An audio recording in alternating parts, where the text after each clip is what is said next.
Look at the way the left treats the coalition. The ABC, have a look here at Sarah Ferguson, one of the stars of the ABC. And here she is, contemptuous, patronising to a minister, a former minister, a shadow minister, Michael Sukkar. Just have a look at this. And this is who the coalition think they need to win over. Have a look.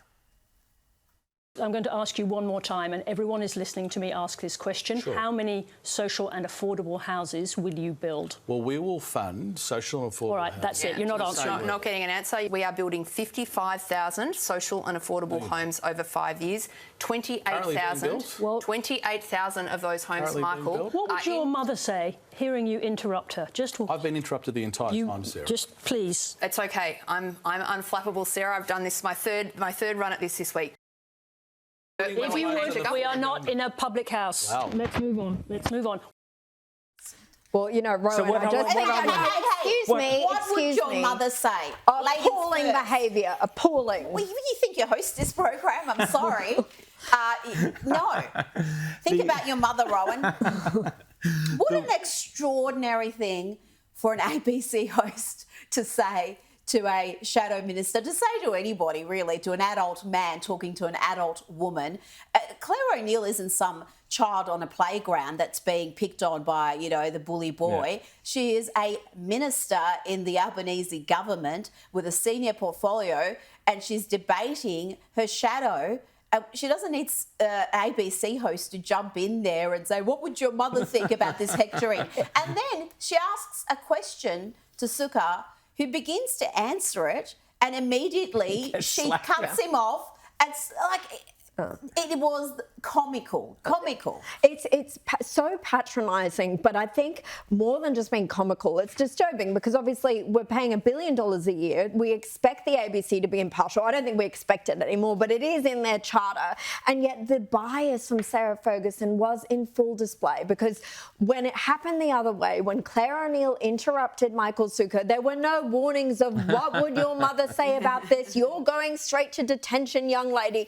Like that. It was so school mum-ish. I mean, it was actually quite difficult to watch. She did point out, I'm sorry, Caroline, she did point out, we're not in a public house. I mean, who says public No one says public house. That's how out of touch she is. Test? That doesn't The pass public house test. Maybe if you're called watch the pub, ABC. Sarah. It's called a pub. A what? A what? I don't know what a pub. Yeah. This isn't a public house. How dare you? But the rudeness with which the ABC treat any coalition, and I watched the debate, which was on the ABC the other evening. I watched it so that the rest of the nation did not have to, obviously. But again, the same patronising treatment of Peter Dutton with David Spears, who used to work here, sort of saying, do you accept that climate change is responsible for the weather you're seeing right now around you? And Peter Dutton was, of course, to bow to the mantra and say, oh, yes, I accept that we're seeing impacts of climate change. I mean, this was just insane stuff. But this is what you've got to do for the ABC. If we had some kind of Trumpian leadership, if we'd seen, what Peter Dutton should have said is, no, I don't believe, stand up for what I believe. But what Sukkar should have said is, Sarah, no one is watching your show. Your ratings are falling, which is why we're going to abolish you when we get into government. I'm sure that would have been very popular with and the your ABC mother audience. and your mother will probably be pleased because she's probably watching Outsiders right now. That's what he should have said. So That's what he should have said. But you know what? That is what is missing. And I think Michael Sukkar would be one of the few MPs who would be up to that task. He would be, exactly. He would absolutely, but obviously... If the coalition weren't gun-shy. They are so gun-shy, as you said earlier. Jacinta Price had to essentially apologise or explain herself for saying that she wants to see Australia be great again. I mean, this is what it's been reduced to. And if you want to fight an election campaign on your knees, then good luck to you. You ain't going to win. Conservatives only win when they fight from a position of strength. And we saw that in the Voice referendum. Against all odds. We know it can work despite everything you hear.